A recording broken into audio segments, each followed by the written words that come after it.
Hello children, I hope you all are good and I am also good. Today we are going to discuss the other topic of civics, that is state government.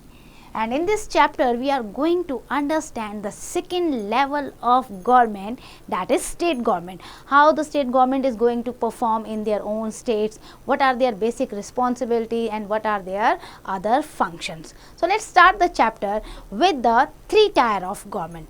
You know beta, whenever the country is adopting the federal form of government, federal form of government means in a democracy the government is going to decentralize its power, going to distribute its power among the different level or different tiers of the government. So that is the federal form of government. So let's take the example of India. India में आप देखोगे बेटा, we are having a democracy and we are having the three level of government. Number one is the center level government. Center, that is going to look after the whole country. And then we are having the second tier of the government. Tier means you can say the level also, okay. So second tier of government is state government. And then after that we are also having the third tier or third level of government, that is local self government. Local self government. So in this way we are having the three tier of government. So in this chapter we are going to study about the second level of government, that is the state government. So beta, when the country is having the three tier of government, so they have to distribute their power also, so that there should no conflicts. So government means our Constitution of India has made the three lists. These three lists are known as union list, concurrent list and as well as the state list. अब क्या होता है, constitution में ये तीनों list क्यों दी गई हैं बेटा? इन तीनों लिस्ट के अंदर ना कुछ सब्जेक्ट्स मेंशन होते हैं और जो सब्जेक्ट्स मेंशन है उस पे उसी लेवल की गवर्नमेंट जो है रूल रेगुलेशन बना सकती है. फॉर एग्जाम्पल, अगर सेंट्रल गवर्नमेंट है तो उसकी लिस्ट है यूनियन लिस्ट. यूनियन लिस्ट में जितने भी सब्जेक्ट होंगे उस पे only and only central government will deal. So the central government can deal with the subject in the union list. It comprises the subject of the national importance, like हमारा defence हो गया, हम किसी को दे नहीं सकते ना बेटा, डिफेंस मैटर जो है पूरे देश का है, सो इसलिए वो नेशनल इम्पोर्टेंस का है और वो यूनियन लिस्ट के अंदर आता है. एंड देन करेंसी हो गई आपकी या फॉरेन ट्रेड हो गया, that all comes under the central government.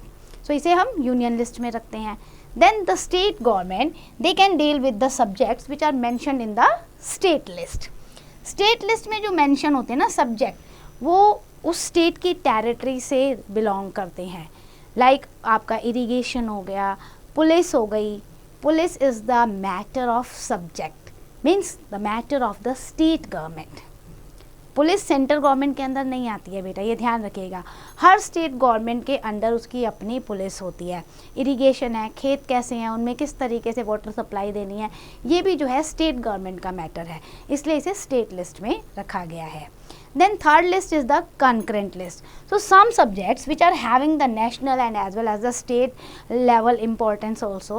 So ऐसे subjects को हमने concurrent list में लिखा और इसमें क्या हुआ बेटा कि इसमें जो भी subject mention होंगे उस पे center और state दोनों ही कानून बना सकती हैं, दोनों ही रूल रेगुलेशन जो है बना सकते हैं.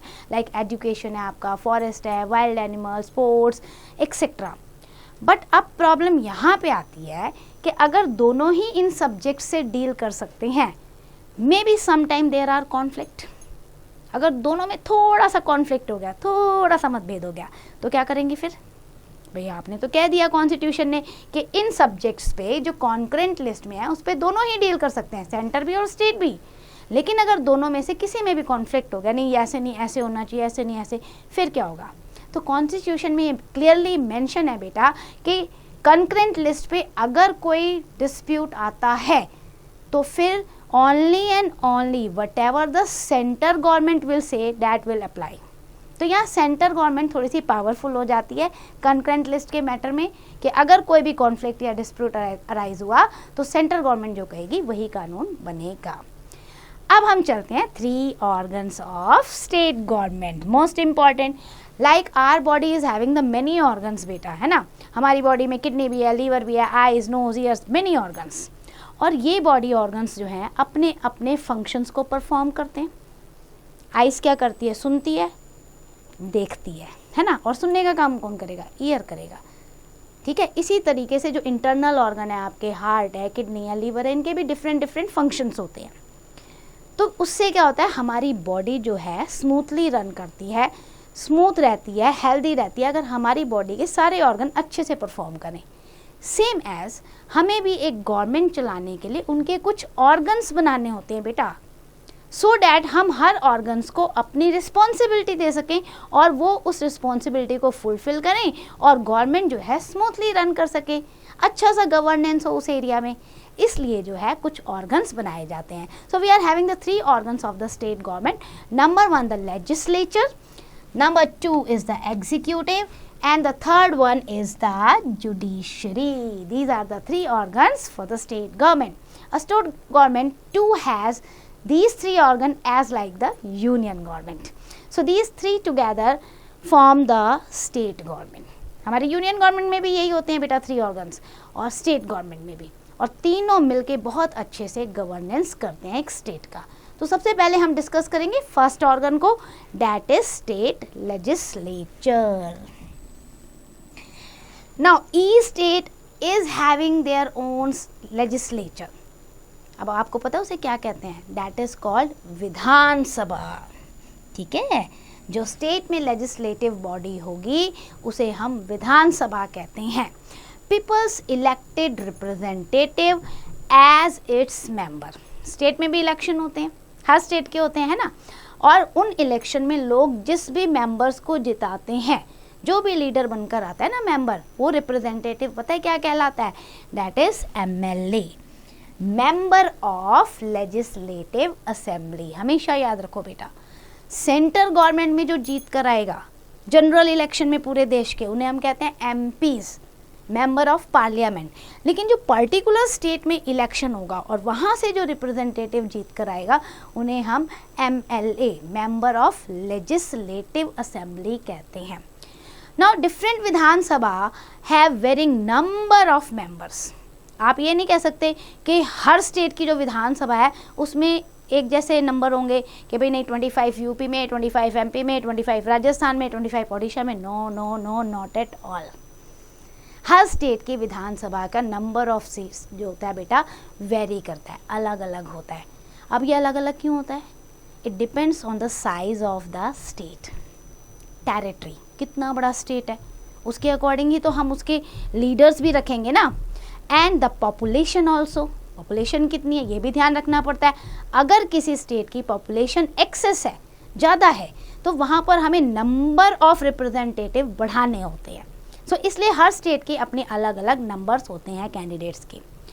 Now you can also fight for the election to become the MLA, to become the member of Vidhan Sabha if you are Indian. देखो आपको पता होनी चाहिए कंडीशन, अगर आप इंडियन हैं, आपकी एज जो है 25 ईयर्स एंड अबव है, then only you can contest the election.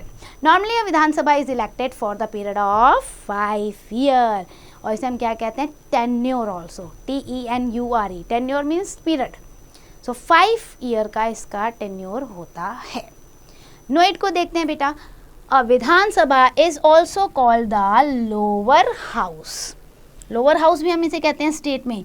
Some states like Bihar हो गया आपका, आंध्रा हो गया, Telangana, Karnataka, Uttar Pradesh, Maharashtra also have an upper house. Upper house मतलब 2 हाउस सिस्टम। लोअर हाउस तो हो गया विधानसभा, और जो अपर हाउस है उसे हम कहते हैं विधान परिषद। बिल्कुल वैसे ही देखो जैसे पार्लियामेंट में होती है ना Lok Sabha lower house, Rajya Sabha upper house. Same as states में जो स्टेट्स बड़े हैं जिनकी पॉपुलेशन ज़्यादा है वहाँ पर लोअर हाउस को विधानसभा और अपर हाउस को विधान परिषद, यानी उनके पास भी 2 हाउस सिस्टम होते हैं। Now you can see the map, political map of India has been given to you, and with this you can see the numbers. What does these numbers represent? आप देखिए ये states हैं, ये Capitals हैं, और यहाँ पे आपको ये जो नंबर दिए हैं ना ग्रीन बॉक्स में 117, 70, these are the numbers of the representative, मतलब कितनी कॉन्स्टिट्यूंसीज में वहाँ उसे डिवाइड किया गया, कितने कैंडिडेट यहाँ से इलेक्शन लड़ेंगे।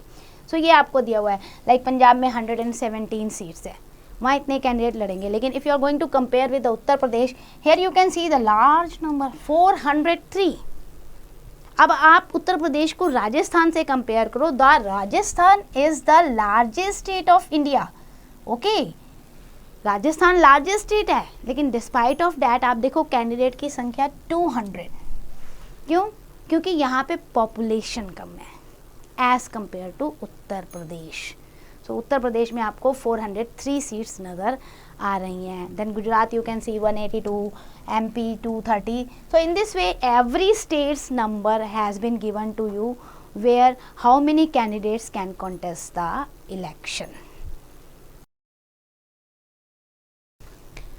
Now moving to the other topic that all members meet in the Vidhan Sabha. कहाँ मीट करेंगे? जितने भी ये कैंडिडेट हैं जीत कर आएंगे, कहीं तो बैठने की जगह होनी चाहिए ना, जहाँ बैठ के डिस्कशन डिबेट करें। तो जहाँ वो बैठते हैं बेटा उसे हम विधान सभा कहते हैं। जैसे सेंटर में पार्लियामेंट होती है वैसे स्टेट में विधान सभा होती है।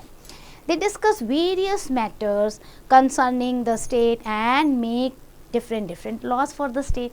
Now these meetings are presided over by the, कौन प्रिजाइड करेगा मीटिंग्स को? That is the speaker. तो हमेशा इसको याद रखो, 1 मार्कर क्वेश्चन बन जाते हैं कि who preside the Vidhan Sabha meeting? Speaker. अब speaker is the supreme authority in the house. Any bill और resolution can be introduce in the house only with his और हर एसेंट। स्पीकर को आप पहले दिखाओगे, बताओगे, तभी आप बिल ला सकते हो यहाँ पे विधानसभा में। Then he she controls its function and maintain the discipline and decorum of the house. He she also supervise the voting on bills and can adjourn the meeting of the Vidhan Sabha and in his or her absence. मान लो absent हो गए speaker साहब, तो फिर क्या होगा? Deputy speaker will be there who is going to run the house in the absence of speaker. And you know बेटा, making law is the most important function of the Vidhan Sabha. भाई विधानसभा के लिए बहुत ज़रूरी काम है कि स्टेट के लिए कानून बनाए।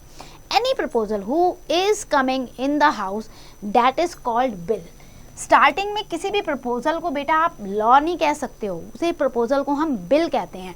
उस बिल पे जो है पहले डिस्कशन होती है, डिबेट होती है, वोटिंग होती है, उसके बाद कहीं जाकर वो लॉ कहलाएगा। सो होता क्या है कि जब भी कोई प्रपोजल आएगा हाउस में तो उसे हम कहेंगे bill. It can be introduce by any minister और any member of the Vidhan Sabha. It is passed by the house by majority, then it becomes a law. Majority से पास होना चाहिए। अब हम आते हैं सेकेंड ऑर्गन पे। फर्स्ट तो हमने स्टेट लेजिस्लेचर पढ़ा, अब सेकेंड ऑर्गन है state executive. Sometime we also pronounce executive. The state executive comprises the governor, the chief minister and the council of minister. कितने बड़े बड़े नाम मैंने आपको बता दिए। और post governor, the chief minister and the council of minister, ये तीनों कॉम्प्राइज होंगे तो स्टेट एग्जीक्यूटिव बनेगा। अब गवर्नर जी की बात कर लेते हैं। The governor is a representative of the union government. He और she is appointed by the president of India. तो आपको पता होना चाहिए गवर्नर की अपॉइंटमेंट प्रेसिडेंट ऑफ इंडिया करते हैं। और कैसे करते हैं? On the advice of prime minister. He और she is a link between the union and the state government, है ना। यूनियन जो सेंटर में गवर्नमेंट है और जो स्टेट गवर्नमेंट है, उसके बीच में गवर्नर जी जो है वो लिंक का काम करते हैं। एक दूसरे की बात को जो है वहाँ तक पहुँचाते हैं, प्रॉब्लम्स को रखते हैं, सॉल्यूशन निकालने की कोशिश करते हैं। सो इस तरीके से ये लिंक का काम करते हैं। A governor has a several powers but he normally uses them on the advice of the chief minister. So now beta, there are few functions which are going to perform by the governor. Those important functions are, he or she can appoint the leader of the majority political party, that is known as the chief minister. इसका मतलब chief minister को कौन appoint करता है? Governor. And then he she can appoint the different minister but on the advice of chief minister. कहने का मतलब ये है जो काउंसिल ऑफ मिनिस्टर होते हैं वो भी गवर्नर चीफ मिनिस्टर की एडवाइस पे अपॉइंट करते हैं। Then If no political party has secured the majority, then what happen? The governor will decide who should be the chief minister and who can form a stable government. तो ये power भी government के हाथ में है. A bill becomes a law. कब बनेगा? जब गवर्नर साहब साइन करेंगे. So after the signature of the governor, the bill can become a law. Then at his or her discretion, he or she can recommend imposition of the president's rule in the state if the council of minister has lost the confidence in the Vidhan Sabha. ये आपको ध्यान रखना है बेटा. अगर विधान सभा में जो running government है ना, स्टेट गवर्नमेंट, उसके जो काउंसिल ऑफ मिनिस्टर हैं, चीफ मिनिस्टर हैं, उनके खिलाफ नो कॉन्फिडेंस मोशन आ गया और उन्हें फिर क्या है, गवर्नर रिमूव कर सकता है और प्रेसिडेंट रूल को लगवा सकता है. So that's power is also remain in the hand of governor. Then in case of president's rules in the state, he runs the administration. अगर president rule है तो कुछ समय के लिए जब तक re-election नहीं होते, governor will rule the administration. Now moving to the second one, that is the chief minister and the council of minister. After the general election, the governor appoints the leader of the majority party. और coalition भी हो सकता है. अगर किसी एक political party को majority नहीं मिली है, so they can join the hand with the other party and make the coalition, गठबंधन की सरकार, in the Vidhan Sabha as the chief minister and invites him to form the government. Then the governor appoints minister of the council and on the advice of chief minister. अब ये सारा process हो गया भाई, जो जीत कर आया मेजोरिटी में, गवर्नर ने बुलाया, आप बनाइए सरकार. सरकार बनाने के बाद आपके हेड को हम चीफ मिनिस्टर बनाते हैं. Now a minister should be a member of the Vidhan Sabha. ऐसे ही नहीं किसी को चीफ मिनिस्टर बना देंगे. वो चीफ मिनिस्टर भी किसी न किसी सीट से जीत कर आया होगा. He or she should the member of Vidhan Sabha. If he or she is not, he has to become a member of Vidhan Sabha within the 6 month. मान लो गवर्नर ने किसी को बना दिया चीफ मिनिस्टर और वो इलेक्शन कॉन्टेस्ट करके नहीं आया, तो उसे 6 महीने का टाइम दिया जाएगा कि 6 महीने में आप जो है उस पर्टिकुलर सीट पे कहीं पे इलेक्शन जीत कर आइए. Else he or she will seize the minister. The chief minister can ask any minister to resign from his post at any time. ये चीफ मिनिस्टर के पास पावर है कि भैया अगर चीफ मिनिस्टर ने किसी भी मिनिस्टर को देखा जो सही से काम नहीं कर रहे हैं तो वो उनको उनकी पोस्ट से रिमूव कर सकते हैं. The council of minister has 3 types of minister. अब काउंसिल ऑफ मिनिस्टर भी जो है ना, चीफ मिनिस्टर बहुत सोच के बनाते हैं. 3 टाइप के बनाते हैं. One is the cabinet, another is the minister of state and the third is the deputy minister. Cabinet minister जो होते हैं ना बेटा, वो मोस्ट इम्पॉर्टेंट मिनिस्टर्स होते हैं क्योंकि उन्हें क्या है ना, बहुत इम्पॉर्टेंट डिपार्टमेंट दिए जाते हैं. सो वो चीफ मिनिस्टर को भी असिस्ट करते हैं. So chief minister is the real executive. The all functions are performed in the name of government. फिर भी रियल जो एग्जीक्यूशन पावर है वो चीफ मिनिस्टर के पास होती है. Council of minister act as a single team. If a bill is not passed in the Vidhan Sabha, the council of minister has to resign. It has to resign if no confidence motion passed. ये ध्यान रखना, अगर opposition ने no confidence motion pass कर दिया विधानसभा में उनके खिलाफ मेजॉरिटी से, सो पूरी काउंसिल ऑफ मिनिस्टर को रिजाइन करना पड़ता है. इसीलिए उसे कहा गया सिंगल टीम. क्योंकि अगर मान लो एक मिनिस्टर ने गलत काम किया और उसकी वजह से सारे मिनिस्टर के खिलाफ जो है ये चार्ज आ गया और वो पास हो गया, तो सारी council of minister including the chief minister also has to resign. Then state administration की बात करें तो chief minister looks after the state administration through the state secretariat. आपको ये पता उनकी post, the state secretariat, headed by the chief secretary. He has under him a large number of departments and officers. Different ministers, they look after the different ministries. Each ministry has a number of officer headed by the secretariat. जो भी ministry होगी है ना, मान लो हमने कह दिया ये हेल्थ मिनिस्ट्री है, तो उनके जो ऑफिसर हेड होंगे डैट इज द सेक्रेटरीज. फिर उनके ऊपर उनके मिनिस्टर्स होते हैं. देन स्टेट जुडिशरी की हम बात करें, so normally each state is having their own high court. It is the highest court of law in that particular state. Her state का अपना एक हाई कोर्ट होता है और वही उस स्टेट का हाईएस्ट कोर्ट होता है. It has the number of जजेस headed by the chief justice. The chief justice is appointed by the not governor, president of India. ये भी आपको पता होना चाहिए. चीफ जस्टिस को प्रेसिडेंट ऑफ इंडिया जो है अपॉइंट करते हैं. अदर जजेस are appointed on his recommendation. अ जज serves up to the age of 62 years, यानी 62 ईयर्स के बाद उनको रिटायरमेंट मिल जाती है. जुरिस्डिक्शन ऑफ हाई कोर्ट, कितना एरिया है इसका, कैसे ये कहाँ तक जो है निर्णय ले सकते हैं.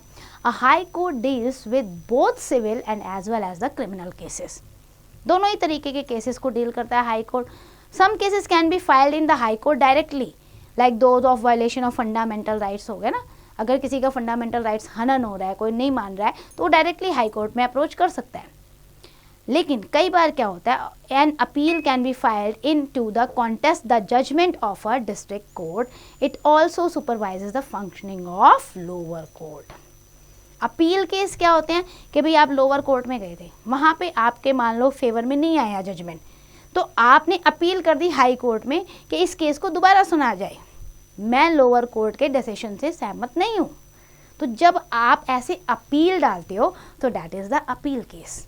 तो इस तरीके से हाई कोर्ट क्या एक डायरेक्ट केसेस को भी सुनता है और अपील जो डलती है उन केसेस को भी सुनवाई होती है. एंड ओवरऑल हाई कोर्ट जो है, ये लोअर कोर्ट्स जितने भी होते हैं ना, जो भी आपके ये डिस्ट्रिक्ट कोर्ट वगैरह हैं, उनको वो पूरा का पूरा सुपरवाइज भी करता है. अब आते हैं functioning of the state government पे. So functioning of the state government अगर आप देखोगे तो 3 फील्ड में हो रही है, लेजिस्लेटिव, एग्जीक्यूटिव एंड जुडिशियल. ये 3 टाइप के फंक्शन हो रहे हैं. तो यहाँ पर आपको एक केस स्टडी दी हुई है, that is establishment of a primary health centre. इस केस स्टडी के थ्रू हम देख लेते हैं कि कैसे परफॉर्म हो रहे हैं फंक्शन. अब ये केस क्या है, village Lori and village Pauti, 2 village दिए हुए हैं, एडजेसेंट विलेज हैं, located about 25 kilometre from the district headquarter in district Rampur. Rampur district में ये दोनों गांव. रामपुर कौन से वाला, शोले वाला, कोई भी रामपुर ले लो चलेगा, ठीक है. तो रामपुर डिस्ट्रिक्ट के ये 2 विलेज हैं बेटा. The combined population of 2 villages is 20,000. तो इतनी तो पॉपुलेशन हो गई दोनों गाँव की. और अगर आप देखोगे इसमें, सो 4,000 तो स्कूल गोइंग बच्चे हैं, दोनों गाँव के मिला के बात हो रही है यहाँ पे. और ये जो बच्चे हैं डिफरेंट क्लासेस के हैं, डिफरेंट ग्रेड्स के. There is a primary school up to class 5 in each of these 2 villages. तो ये एक चलो अच्छी बात है कि दोनों ही गांव में प्राइमरी स्कूल है जहाँ पे क्लास 5 तक की पढ़ाई होती है. But children are unable to study further as there is no junior high school. अब ये गड़बड़ है भाई, 5वीं तक तो आपने बच्चों को पढ़ा दिया, उसके बाद कोई हाई स्कूल ही नहीं है. जूनियर हाई स्कूल तो होना चाहिए ना, कम से कम 6 to 8, 10, 12 कहाँ करेगा बच्चा. One day people that they contacted the MLA and demanded the secondary school in the area. भाई नहीं है तो 5वीं तक की पढ़ाई की तो फिर वैल्यू ही नहीं रह जाएगी. तो लोगों ने क्या किया, उन्होंने MLA से मीटिंग की और MLA से मीटिंग के बाद उन्होंने अपनी प्रॉब्लम बताई. We don't have any single junior high school in both of the village. So MLA ने क्या कहा उन्हें, it would not be feasible to have a secondary school. अच्छा, but he would try to get a junior high school up to class 8th. अच्छा, promise देखो कैसे कर रहे हैं MLA साहब. भाई देखो हम इतना नहीं बना सकते, बड़ा स्कूल तो नहीं ला सकते 12 तक का, पर ठीक है हम आपके लिए 8वीं तक के स्कूल की कोशिश करेंगे, वो बनवा देंगे. चलो 5th से 8th तक तो आए बच्चे, इतना प्रॉमिस तो किया MLA साहब ने, ठीक है. अब क्या हुआ, building a junior high school requires the state government to come into action.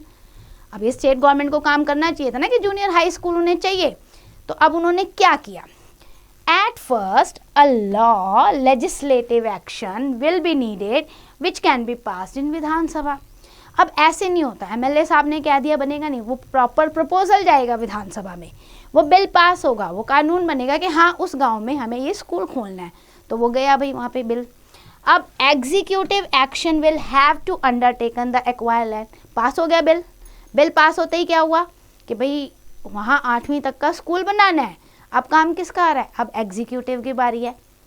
8वीं तक स्कूल बनाना है, क्या करें, अरे भाई सबसे पहले ज़मीन ढूंढो, कहाँ बनेगा, वो लैंड चाहिए हमें, ठीक है. उसके बाद building acquire, lots of furniture है, लॉट्स ऑफ अदर थिंग्स हैं, लाइक आपका चौक है, ब्लैक बोर्ड है, स्टेशनरी, बुक्स, प्रोजेक्टर एक्सेट्रा, ये सारी चीज़ों को कलेक्ट करो। उसके बाद लास्ट में अपॉइंटमेंट ऑफ टीचर्स भी तो होनी चाहिए, ये सारे रिक्रूट करो and then the executive will work. Then third काम किसका आ जाता है? जुडिशियल का। Judicial action will be set in motion in case there is any legal obstacle. मान लो किसी ने रोक दिया, नहीं नहीं नहीं नहीं बनेगा, क्यों बना रहे हो स्कूल, क्या प्रॉब्लम है, ये नहीं दूंगा वो नहीं दूंगा, कोई भी डिस्प्यूट हुआ तो वहाँ पर जुडिशरी एक्शन लेगी। सो इस तरीके से एक स्कूल को बनाने में तीनों ही डिपार्टमेंट ने मिलकर काम किया। Working on the case, legislative function को देखिए। अब क्या हुआ, ये तीनों चीज़ें हो रही है ना। तो नेक्स्ट सेशन में क्या हुआ, विधानसभा के the MLA move the proposal, कि भैया उन्हें पता है। अब डिटेल में उन्होंने पूरा प्रपोजल रखा। अब ये लेजिस्लेचर का पूरा डिटेल आपको दे रहा है केस स्टडी में, कि एमएलए साहब बैठे, उन्होंने प्रपोजल रखा कि भैया हमारे इस गांव में हमें जूनियर हाई स्कूल चलाना है, वो बनाना है लोहड़ी और पौती गांव के बीच में, ताकि दोनों को फ़ायदा हो। अब he says that the children of the villages are not able to go for the higher studies as there is no single higher school, there is only primary school up to class 5. So he proposes that a common junior high school can be built on both villages as they are located near each other. अगर आप दो high school नहीं बना सकते, दोनों गांव एक साथ जुड़े हुए हैं, तो आप एक बना देते हैं, उसका तो फंड हम रिलीज कर सकते हैं। He submits his proposal along with the required data. उसने सारा डाटा बताया भी क्या चाहिए, कितना पॉपुलेशन है, कितनी अवेलेबिलिटी है गवर्नमेंट लैंड की, क्या कैसे कैसे बना सकते हैं। अब क्या हुआ, at this speaker forms a committee, उन्होंने कमेटी बनवाई कि भैया देखो रिक्वायरमेंट कैसी है कैसी नहीं है, feasibility of having a junior high school in 2 villages. The committee comprises, committee में मेंबर कौन होंगे? अगर स्पीकर साहब ने बोला है कि कमेटी बनाओ और चेक करो जो ये प्रपोजल कह रहे हैं क्या सही है या ऐसे ही बोल रहे हैं, भाई देखो ऐसे कोई भी फंड नहीं रिलीज करेगा until and unless they are not going to understand, discuss or analyze every topic. So committee में MLAs थे कुछ एंड मिनिस्टर्स थे। It visit the area, visit करने गए, देखते हैं कि भाई सही है या गलत है। सो उन्होंने एरिया को विजिट किया, इवेल्युएट किया।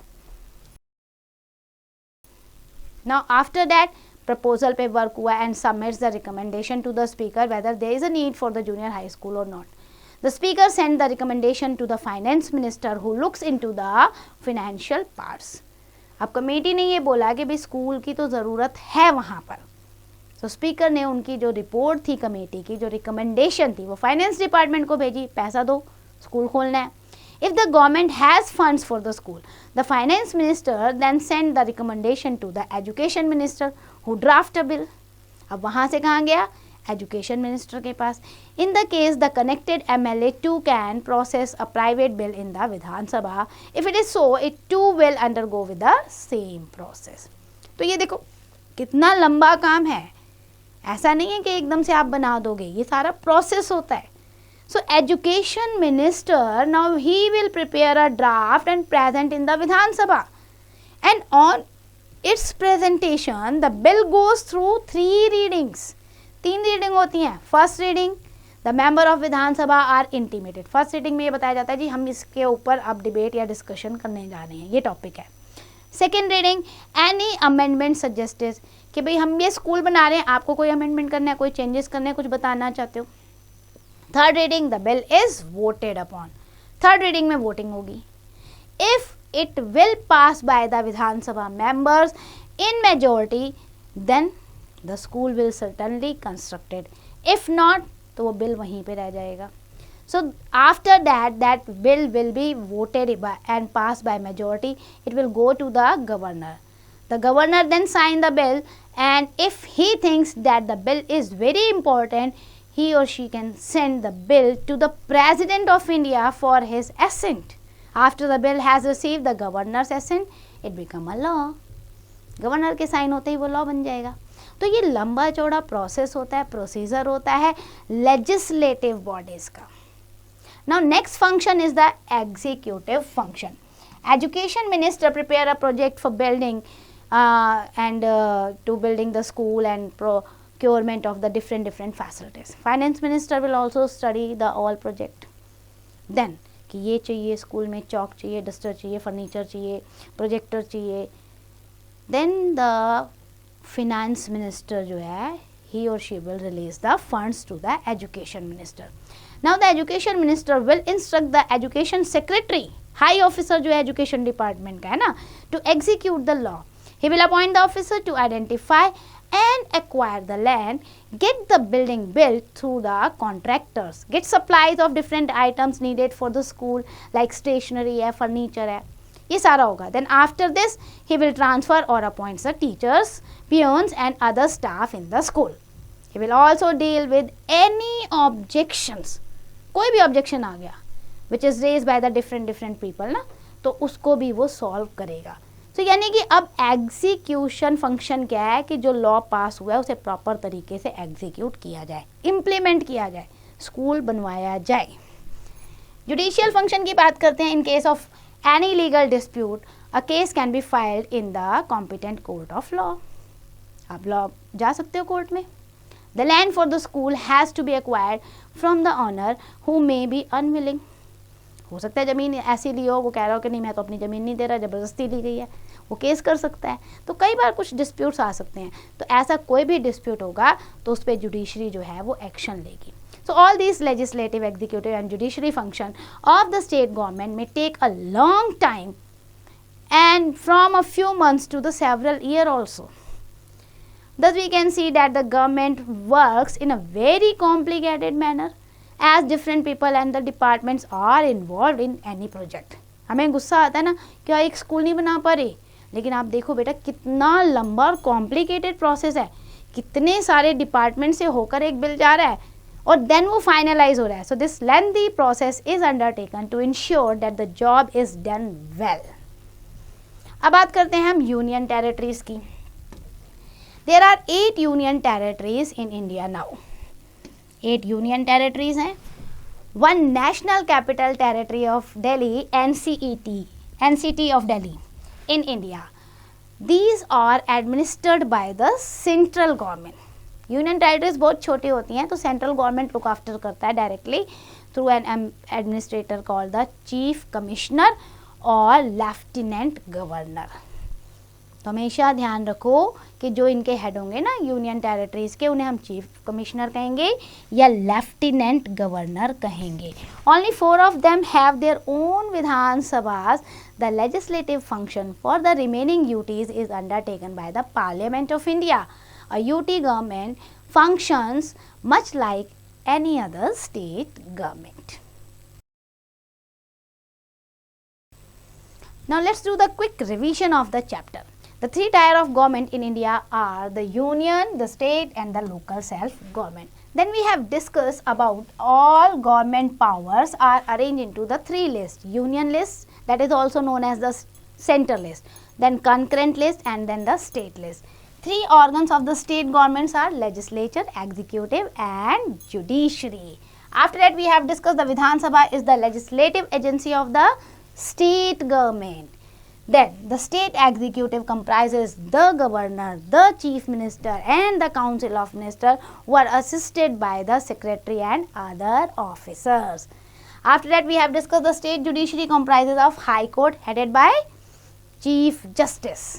The working process of government is very lengthy and complicated. So that's end for the chapter. I hope you understand each and every concept. Now it's your turn. Do the exercise carefully.